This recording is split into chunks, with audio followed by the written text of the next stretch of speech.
뇌가 끊임없이 변화하고 적응하고 그리고 활성화되는 어떤 능력을 신경 가소성이라고 그렇게 말한다고 합니다. 그 신경 가소성이라고 하는 것은 이미 200년 전에 그 학자들이 연구하고 실험하고 그것들을 입증을 되어진 그 뇌과학 이론 중에 하나가 신경 가소성이라고 하는 것입니다.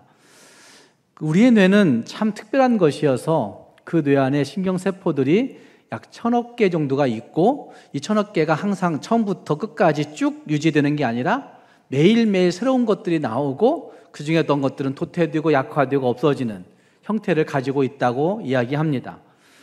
그래서 그 새로운 것을 배우고 새로운 것들을 다시 경험하고 도전하고 그 새로운 기억들이 다시 형성되어지고 그것들이 그 안에 활성화되어질 때 그 신경들이 더욱더 큰 기능들을, 능력 있는 기능들을 다하게 된다는 것입니다. 좀 이런 것들은 구조적으로는 새로운 신경세포들이 생성되어 활성화될 뿐만 아니라 이것들이 기존의 신경세포들과 연결되는 구조를 가지고 있다고 합니다. 그래서 기존 신경세포들을 강화시키기도 하고 그 안에서 약화되고 도태되는 없어지는 것들도 생기게 되고 하는 구조적인 신경 증상들이 있다고 이야기합니다.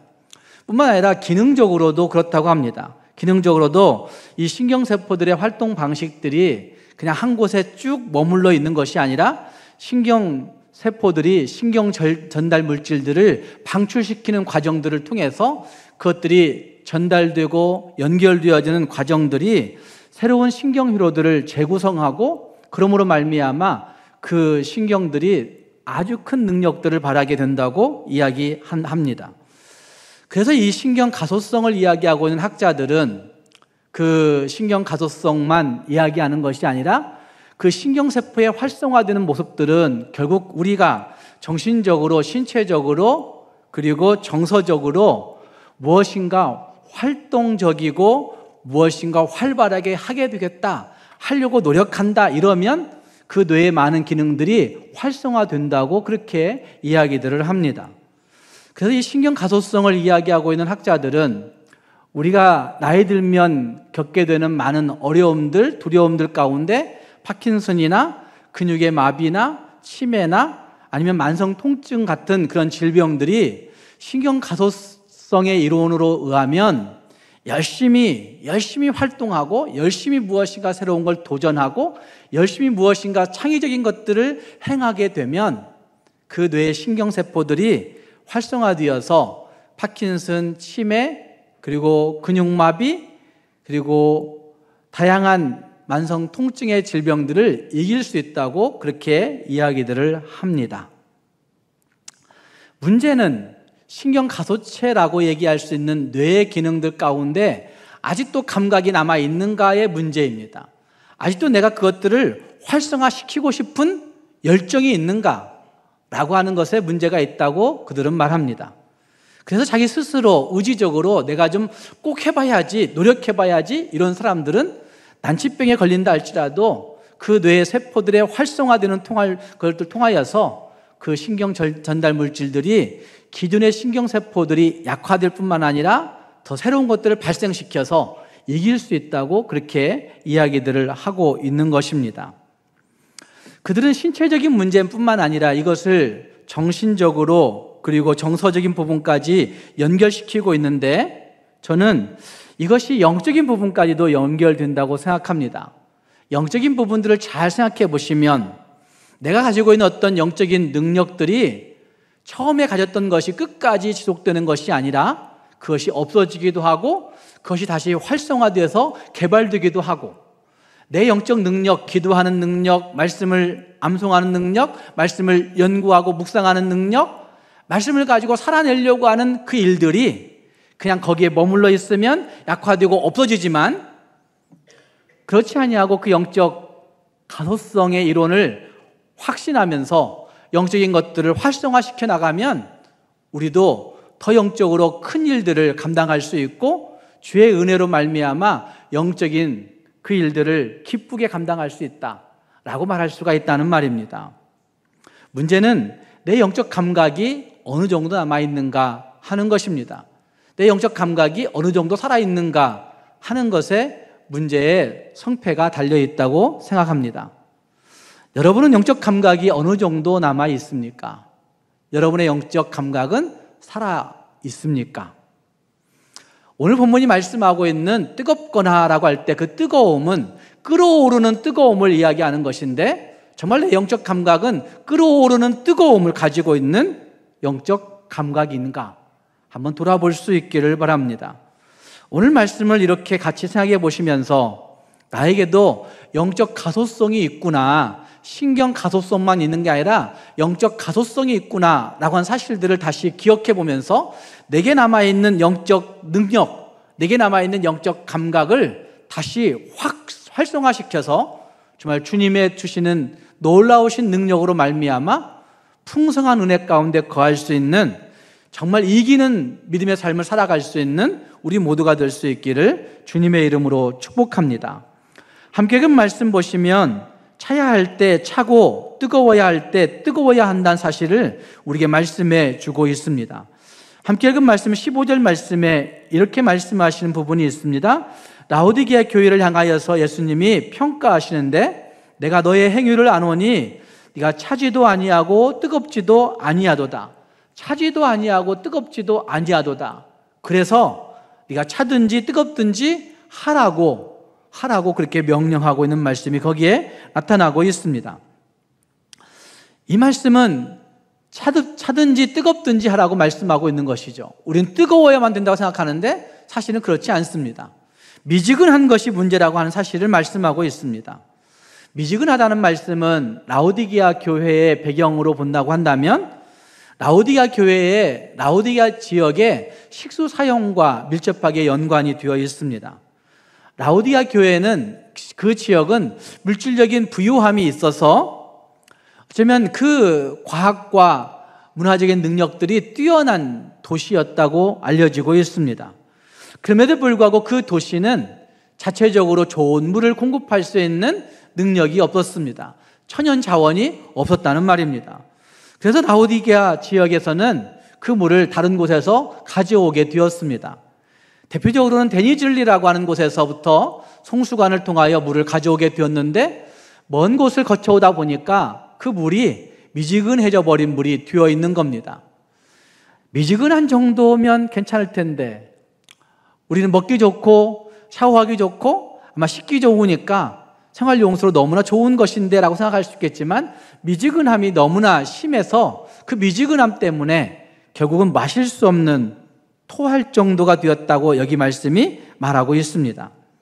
라오디게아 지역에는 또 한 가지 형태의 물이 있었습니다. 그것은 히아라폴리스라고 하는 그 온천 지역에서 나오는 물이었는데, 그 물은 약용물로서 먹기에 매우 뜨거운 물이었다고 이야기합니다. 온천물이었으니까. 또 한 가지 물이 있었는데, 그 물은 골로새 지역에서 오는 물이었는데, 골로새 지역의 물들은 그냥 신선하고 차가워서 야, 그 물은 정말 순수함이 많이 있는 것 같아 라고 느끼는 그런 물이었다고 이야기합니다. 그러니까 이 세 가지 온도의 물들을 맛보고 있고 세 가지 온도의 물을 접하고 있는 라오디게아 지역의 사람들은 오늘 예수님께서 말씀하시고 있는 미지근하지 말고 차갑든지 아니면 뜨겁든지 하라고 말씀하신 말씀이 그들의 마음속에 크게 잘 와닿아지었을 것입니다. 영적 생활을 온도에 비유할 때 미지근한 것은 옳은 것이 아님을 성경은 우리에게 분명히 증거해 주고 있습니다. 예수님께서 산상수훈에서 맹세에 대해서 말씀하시면서 마태복음 5장 37절 말씀에 이렇게 말씀하는 부분이 있습니다. 오직 너희 말은 옳다 아니라 하라. 이에서 지나는 것은 악으로부터 나는 것이다 라고 그렇게 말씀하고 있습니다. 다른 번역 성경에서는 이것을 이렇게 말합니다. 오직 너희 말은 예는 예로 아니오는 아니오라고 하라. 그 이상의 것은 무엇이든지 악에서 나오는 것이라고 번역하고 있습니다. 중간지대가 없다는 말입니다. 우리는 애매모호하면, 곤란하면, 내가 이것에 대해서 조금 어떤 이익에 반할 것 같으면 그냥 중립, 그냥 애매모호한 미지근함, 이렇게 처할 때가 많습니다. 그러나 성경은 그렇게 말씀하지 않고 있다는 말입니다. 예는 예, 아니오는 아니와 라고 말하고 있으라 라고 말하고 있다는 말입니다. 뿐만 아니라 구약성경 사건 중에 갈멜산에서 바알 선지자, 아세라 선지자와 다퉜던 엘리야 선지자의 대결은 우리 모두가 잘 알고 있는 사건입니다. 열왕기상 18장 21절 말씀에 엘리야가 이렇게 외치는 부분이 있습니다. 모든 백성에게 가까이 나아가 이르되 너희가 어느 때까지 둘 사이에서 머뭇머뭇 하려느냐, 언제까지 머뭇머뭇 하려느냐라고 그렇게 말하고 있습니다. 그러니까 백성들이 한마디도 대답하지 아니하고 말하지 않고 그냥 거기에 머물러 섰다고 말하고 있는 부분이 있습니다.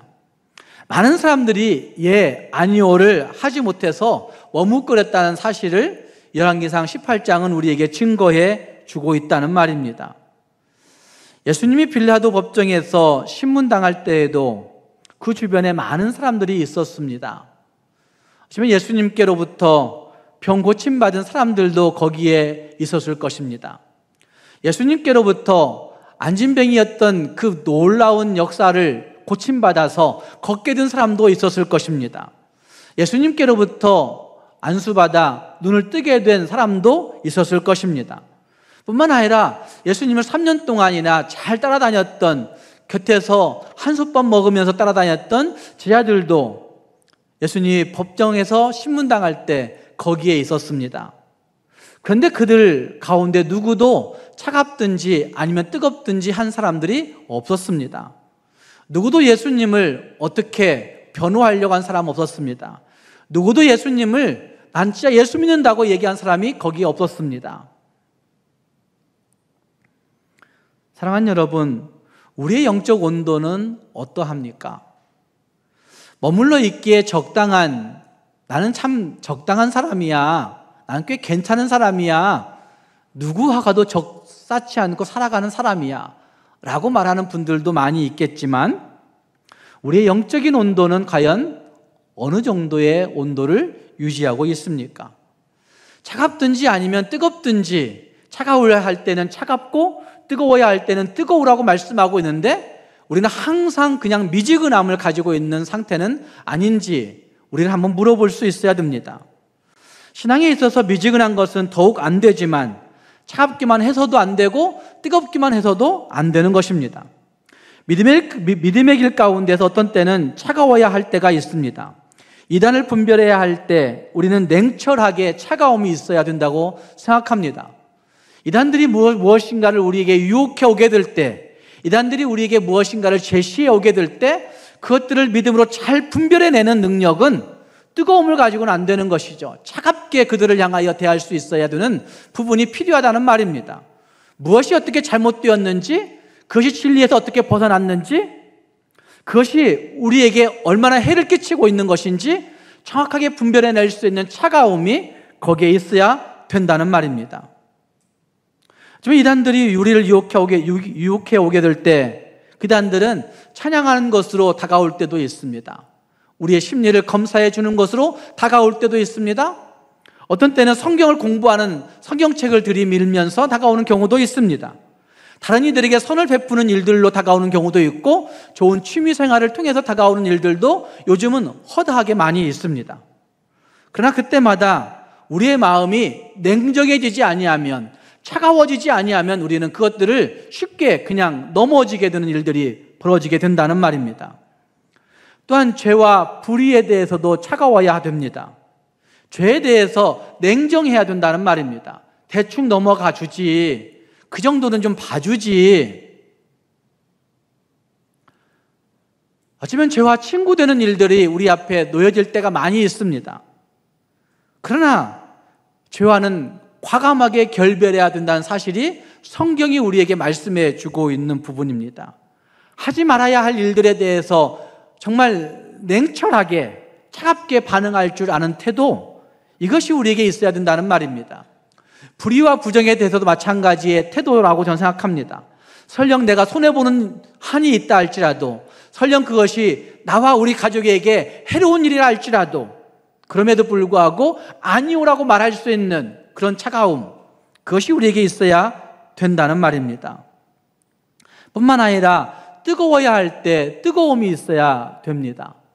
선한 일을 행하는 일들에 대해서는 뜨거움이 있어야 되는 것입니다. 성경을 통해서 제시되어질 때, 설교를 통해서 무엇인가 선한 일을 제시하고 있을 때 다양한 판단들이 있을 수 있지만 그것이 분명히 선한 일일 때에는 그냥 영적인 뜨거움을 가지고 같이 동참할 수 있고 같이 함께 할 수 있고 같이 열심을 낼 수 있는 뜨거움들이 있어야 된다는 말입니다. 설교가 되어지고 말씀이 깨달아지는데도 불구하고 그것은 무엇 때문에 안 되는 것인데, 그것은 이것 때문에 안 되는 것인데, 그것은 이것이 부족한 것인데, 이런 얘기들을 하는 것은 우리의 영적 감각이 세상에 물들어서 이익을 계산하게 되는 일들이 많아짐으로 말미암아 진짜 뜨거워야 할 일에 뜨거움을 갖지 못하는 잘못된 태도들이라고 말할 수가 있다는 말입니다. 사람을 사랑하고 영혼을 살리는 일이라고 한다면 내 모든 것을 아낌없이 드릴 수 있는 뜨거움, 그것이 주님을 시원하게 해드리는 열정적인 감각이라고 말할 수가 있다는 말입니다. 사랑하는 여러분, 우리의 영적 온도는 어느 정도를 유지하고 계십니까? 차가워야 할 때는 차갑고 뜨거워야 할 때는 뜨거워야 하는데도 불구하고 우리는 성령이 일으키시는 뜨거움보다는 내 자신이 일으키는 뜨거움을 가지고 일정 기간 활동할 때가 있습니다. 옥스퍼드 성경 주석에서는 이 부분을 이렇게 주석하고 있는 것을 볼 수가 있습니다. 성령이 이끄는 뜨거움이 아니고서는 그건 매우 위험한 것이 될 수 있다. 성령에 의해서 뜨거워지는 그것 아니고서는 그건 매우 해로울 수 있다. 성령에 의해서 뜨거워지기 전에 그리스도교의 신앙 고백, 자기의 경험의 고백, 자기의 직분의 고백, 이것들은 오히려 재난이 될 수 있다. 이렇게 주석하고 있는 것을 볼 수가 있습니다. 어쩌면 성령께서 일으키시는 진짜 그 뜨거움, 성령께서 일으키시는 그 뜨거움을 가지고 살아가는 영적 감각들이 우리에게 있어야 된다 사실을 성경은 우리에게 말해주고 있다는 말입니다. 사랑하는 성도 여러분, 우리의 영적 감각은 살아있습니까? 우리의 영적 감각은 아직 남아 있습니까? 그렇다고 한다면 그 일이 정말 선한 일일 때 그 영적 감각을 활성화시켜서 그 영적 감각이 날마다 새로워지고 다시 창의적인 일들에 헌신되어지고 활용되어져서 우리의 나이는 늙어갈지라도 우리의 영적 능력들은 늙어지지 아니하고 쇠해지지 아니하고 정말 늙은이가 꿈꿀 수 있는 그런 꿈의 역사를 우리 모두가 경험할 수 있기를 주님의 이름으로 축복합니다. 두 번째, 이 라오디게아 교회의 문제점은 불감증의 문제였다고 한 사실을 우리는 알 수가 있습니다. 영적인 불감증의 이야기를 하고 있는 것인데 어디서부터 문제가 생겼을까? 그것은 그들이 하나님에 대한 감각을 잃어버린 데서부터 출발하는 것이죠. 하나님에 대한 감각이 식어지는 데서부터 시작되는 것이죠. 하나님에 대한 감각이 점점점 약화된 데서부터 문제가 발생한다는 말입니다. 신경세포의 이야기를 처음에 드렸는데 신경세포가 한 번에 그냥 확 없어지는 것이 아니라고 이야기합니다. 조금씩 약화되다가 도태되다가 없어지는 거예요. 그런데 그것을 다시 활성화시킬 수 있는 방법은 매일매일 새롭게 발전되는 신경세포를 자기 스스로 활성화시켜서 새로운 신경 전달 물질이 약화되고 있는 그 신경세포에게 전달되면 함께 살 수 있는 신경세포들이 활성화된다는 것입니다. 이게 신경가소성이라고 하는 이론인 거죠. 하나님에 대한 감각을 약화되어지고 없어지고 식어지는데도 불구하고 우리는 그냥 머물러 있는 거죠. 그래서 죽어버리는 겁니다. 뿐만 아니라 하나님에 대한 감각이 이루어지는 뿐만 아니라 자신에 대한 감각이 이루어지는 겁니다. 자신에 대한 감각이 이루어지는데 사실은 자신의 이익에 대한 감각은 발달되어지고 자신의 손해나 자신의 어떤 피해나 자신에 대한 그 정신적인 감각들은 식어지는 이런 현상이 벌어지는 것이죠. 자신에 대한 감각이 이루어지면서 결국은 우리는 세상에 대한 감각들이 자기 스스로는 잘 된다 생각하지만 세상에 대한 제대로 된 느낌도 잃어가는 것입니다. 그래서 오늘 읽었던 말씀은 그런 말씀을 하고 있는 거죠. 자신의 곤고한 것과 가련한 것과 가난한 것과 눈먼 것과 벌거벗은 것을 어떻게 해요? 보지 못한다, 느끼지 못한다, 알지 못한다, 이런 표현을 쓰고 있는 것입니다. 17절의 하반절은 알지 못한다고 이야기하고 있습니다. 알지 못한다, 깨닫지 못한다고 말하고 있다는 말입니다. 여러분, 성경이 말하고 있는 믿음은 뭐라고 생각하십니까? 우리가 다 믿음 가지고 있기 때문에 교회를 나온 것 아니겠습니까? 그런데 과연 내가 믿고 있는 믿음은 여러분 무엇라고 여러분은 말하고 싶습니까? 어떤 믿음을 나는 가지고 있는지, 내가 가지고 있는 믿음은 도대체 무엇인지, 그냥 믿습니다 이렇게 이야기하는 그 믿음을 자꾸 나에게 주입시키는 어떤 것인지, 믿습니다라고 외치면서 내가 행동하고 있는 어떤 행동들이 있는 것인지, 내가 믿는 믿음은 과연 무엇을 믿음이라고 여러분은 말하고 있습니까? 저는 믿음이 무엇이냐고 묻는다면 그 믿음은 하나님에 대한 감각이 생겨진 것이 믿음이라고 저는 생각합니다. 하나님에 대한 감각이 생겨져서 하나님이 보여지는 거예요. 하나님이 느껴지는 거예요. 하나님의 말씀이, 하나님에 대한 생각이 내 마음속에 자리 잡아지는 거예요. 하나님에 대한 생각이 내 생각 속에 지배되어지는 거예요. 그래서 그 말씀이 느껴질 뿐만 아니라 그 말씀이 내 삶을 가끔은 통제하는 걸 느껴지는 거예요. 아, 이걸 이렇게 하면 안 되지? 아, 오늘 말씀을 내가 읽고 이 말씀을 잠깐 묵상했는데, 아, 그 말씀대로 하면 오늘 이런 판단하면 안 되지? 이렇게 행동하면 안 되지? 그 말씀이 내 삶을 지배하고 다스리는 일들을 조금씩 경험해 가기 시작한다는 말입니다. 감각이 생겨진 거죠. 하나님에 대한 감각, 하나님 말씀에 대한 감각이 생겨진 겁니다. 뿐만 아니라 그 말씀에 대한 감각이 생겨지게 될 때 우리는 죄인된 내 모습을 보게 됩니다. 아니, 나는 죄인이라고 느껴요, 목사님. 세상이 주는 죄인에 대한 느낌들, 여러분 얼마나 가지고 계십니까? 죄인이라고 느끼는 죄인됨의 느낌이 세상의 도덕적인 느낌, 윤리적인 감각에서 오는 그 느낌이라고 한다면, 정말 윤리적으로, 도덕적으로 내가 죄인이라고 느낀다고 한다면 여러분 벌 받아야죠. 그죠? 형사적으로 벌 받아야 되지 않겠습니까? 내가 도덕적으로, 윤리적으로 내가 죄인이구나 라고 느끼고 있다고 한다면 그 잘못 때문에 벌 받아야 맞는 거예요. 그런데 도덕적으로, 윤리적으로 내가 큰 죄를 범하지 않는다 할지라도 예수 믿고 보니까 하나님 앞에 죄인인 거예요. 내 생각이 죄를 짓고 있는 걸 느끼는 거예요. 내 마음 씀씀이가 하나님 앞에 죄인 걸 느끼게 되는 거예요. 세상 사람들은 그런 죄를 느끼지 않습니다. 하나님에 대한 감각이 생겨지고 난 다음에, 그 다음에 우리는 내 죄인됨의 실상이 보여지기 시작하는 거예요. 죄인에 대한 감각이 느껴지는 거예요. 그래서 하나님 앞에 그 말씀 가지고 돌이켜보려고, 회개하고 돌이켜 살아보려고 몸부림치고, 그런데 또 안 되고 넘어지고, 그러다 다시 회개하고, 그러다 보니까 어느 순간 가끔 아, 하나님 그분이 내 안에 있구나, 하나님 그분이 나를 통제하시는구나, 하나님 그분이 나를 지배하시는구나, 하나님 그분이 나를 이끄시는구나, 아, 하나님이 내 걸음을 이렇게 인도하셨네 라고 고백한 일들이 벌어지게 되는 겁니다.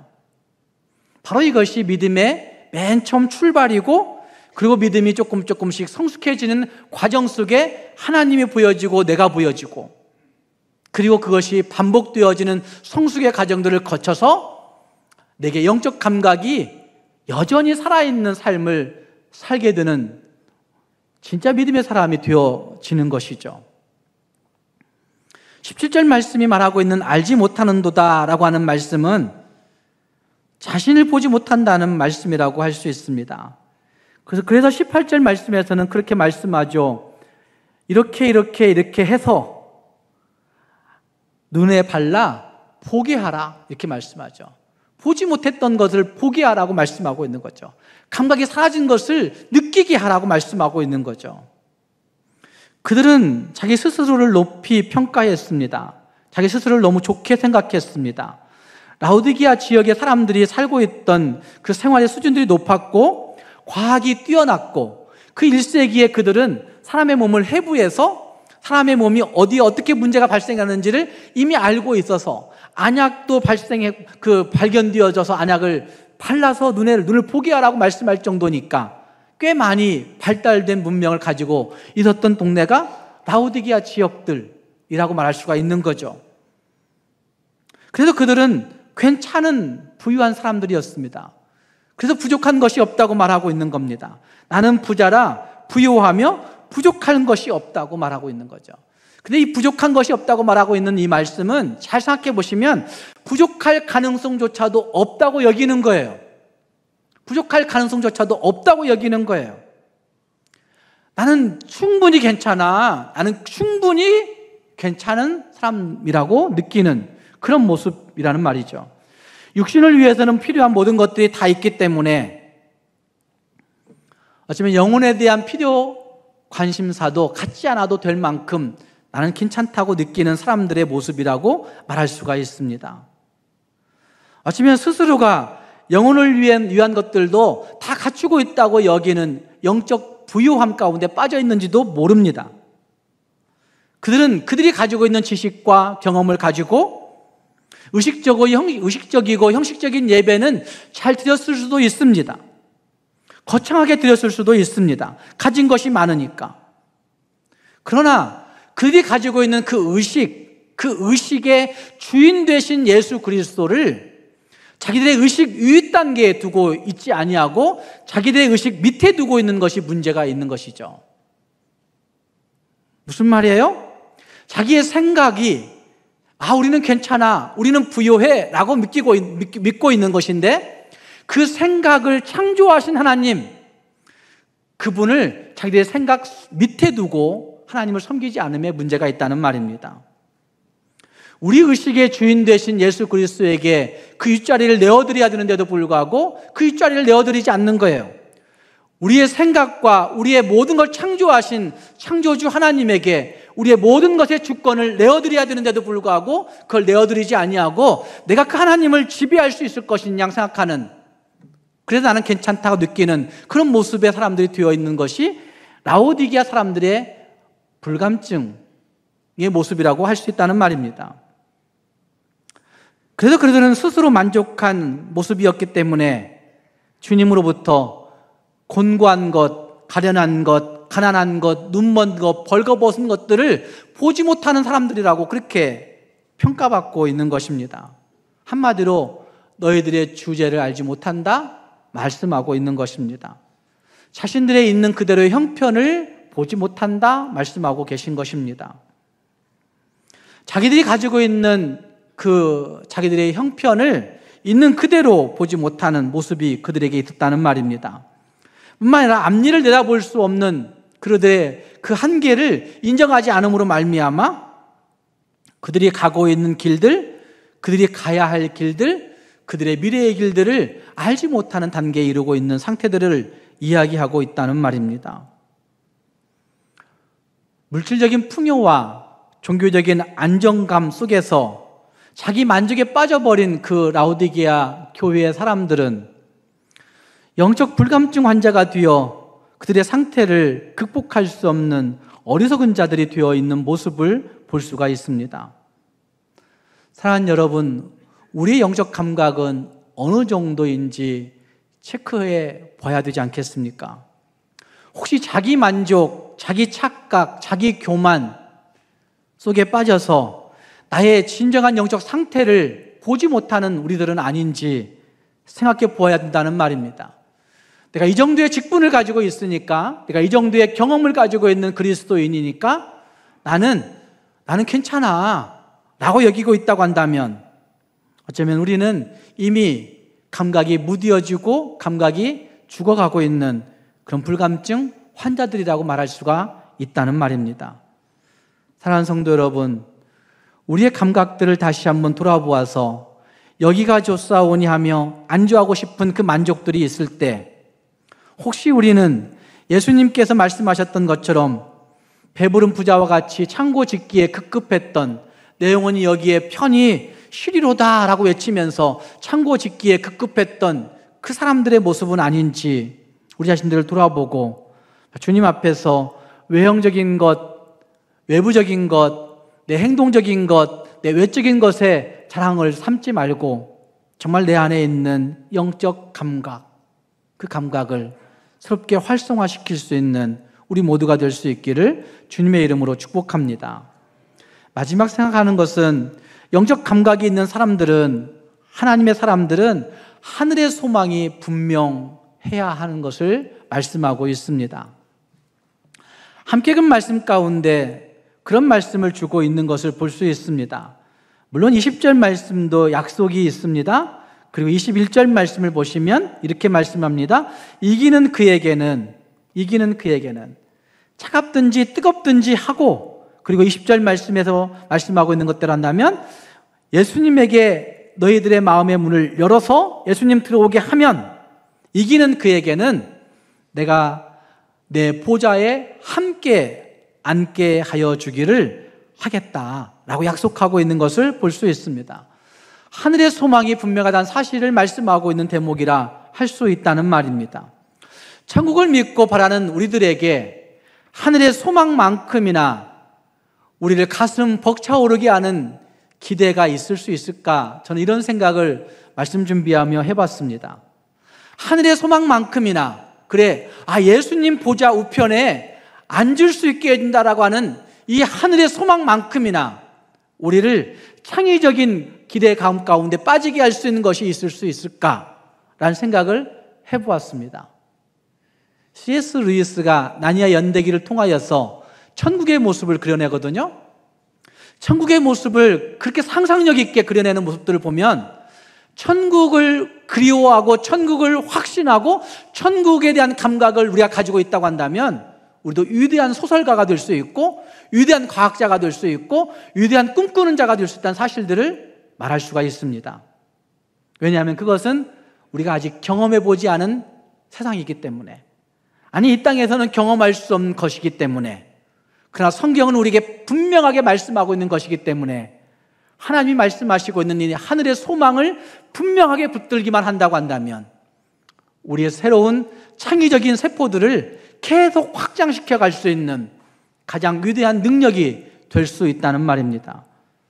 사랑하는 성도 여러분, 영적 감각이 있는 사람들은 이 하늘의 소망이 분명한 사람들입니다. 그래서 그 하늘의 소망을 가지고 하나님 앞에서 잘 인내할 수 있고, 그 하늘의 소망을 가지고 이 땅에서 하나님 앞에서 더 바르게, 더 능력 있게, 더 풍성하게 살 수 있는 사람들이 되어진다는 말입니다. 우리 모두가 우리의 영적인 감각들을 다시 한번 점검해 보아서, 우리의 영적인 온도들을 다시 한번 살펴보아서 정말 하나님 기뻐하시는 그 영적인 감각들을 계속적으로 활성화시켜 나감으로 말미암아 정말 죽어가는 그런 믿음의 사람이라 할지라도 다시 일어서고 생명이 살고 생명이 키워지는 놀라운 생명운동을 우리들이 경험할 수 있기를 주님의 이름으로 축복합니다. 기도하겠습니다.